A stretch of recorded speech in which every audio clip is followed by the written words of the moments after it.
سراج صاحب د نور حسن آتش صاحب یو غزل ده، وایي چې ما مینه کړې د بدنام پاتې یم. ما مینه کړې د بدنام پاتې یم، مطلب مې دا دی چې ناکام پاتې یم. ولی مجنون ټوله دنیا پیژني، ولی مجنون ټوله دنیا پیژني، حیران یم زه ولی ګمنام پاتې یم. په کوم دلیل ځان ته آزاد وایم؟ دې ته لږ غور شه سراج صاحب. په کوم دلیل ځان ته آزاد وایم، زه خو غلام ابن غلام پاتې یم. په کوم دلیل ځان ته آزاد وایم، زه خو غلام ابن غلام پاتې یم.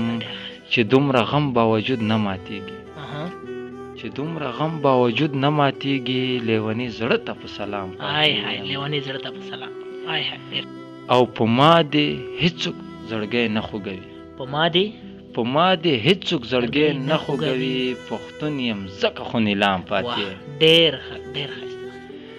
د چا غمونو آتش داسې کړم چې د چا غمونو آتش داسې کړم چې د هیڅ نه یم خالی جام پاتې یم.